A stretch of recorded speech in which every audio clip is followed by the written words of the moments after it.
ஒரு டேஸ்டியான சிக்கன் கோர்மா எப்படி செய்கிறதுன்னு இந்த வீடியோவில் பார்க்கலாம். ஃபர்ஸ்ட் ஒரு பேனில் கீ ஒரு பட்டர் ஆட் பண்ணிவிட்டு பட்டை, லவங்கம், சீரகம், மிளகு இது எல்லாமே சேர்த்துட்டு வாஷ் பண்ணி வச்சுருக்க சிக்கனும் ஆட் பண்ணிவிடுங்க. கொஞ்சமாக salt and ginger garlic paste இது எல்லாமே சேர்த்து நல்லா மிக்ஸ் பண்ணிவிடுங்க.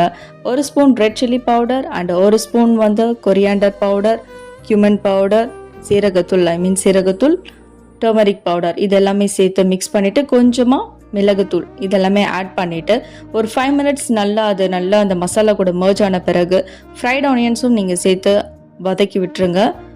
கோகோனட் அண்டு கேஷ்யூ நட் இது எல்லாமே சேர்த்து அரைச்சி வச்சுருக்க அந்த பேஸ்ட்டையும் நீங்கள் ஆட் பண்ணிவிட்டு திக்கான கர்டும் நீங்கள் ஆட் பண்ணிவிட்டு ஒரு 5 minutes ஒரு 10 minutes நீங்கள் லோ ஃப்ளேமில் வச்சு குக் பண்ண பிறகு ஒரு ஸ்பூன் கறி மசாலா தூள் ஆறு கரம் மசாலா தூள் ஆட் பண்ணிவிட்டு நீங்கள் 5 minutes நீங்கள் க்ளோஸ் பண்ணி வச்சு எடுத்தீங்கன்னா டேஸ்டியான சிக்கன் கோர்மா ரெடி. மறக்காம ட்ரை பண்ணி பாருங்க.